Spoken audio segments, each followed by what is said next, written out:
लाट यांचं civil hospital रक्तपेढी आणि पोलीस रक्तपेढीच्या वतीने मी अभिनंदन करतो।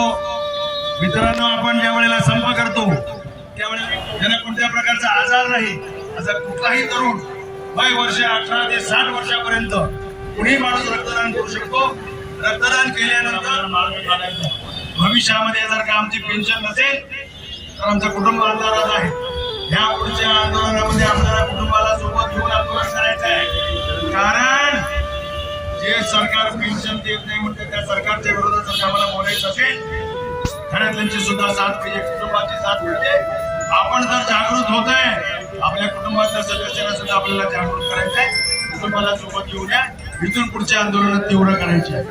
कालच्या मोर्चामध्ये एका माऊलीला आपल्याला तांदळ्या बाळाला घेऊन त्या मोर्चामध्ये सामील केलं, तिथे आम्ही अभिनंदन। काल दिव्यांग कर्मचारी संघटनेने सुद्धा आमच्या मोर्चामध्ये ती सामील केली।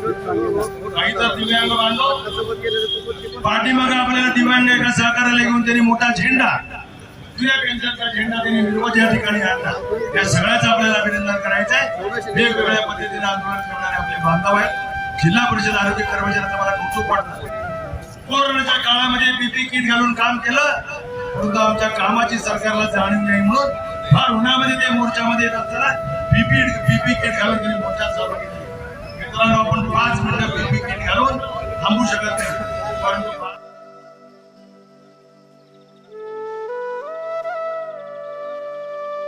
आपल्याकडचं काही तरुण कार्यकर्ता आपण आवाहन करा।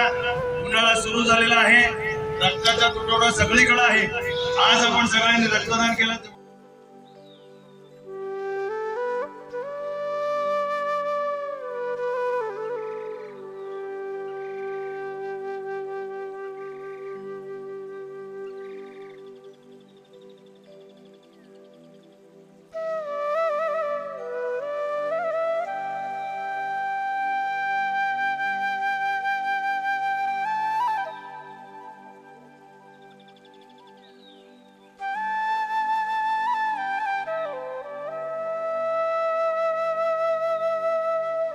प्रज्ञा वर्धमान गायकवाड,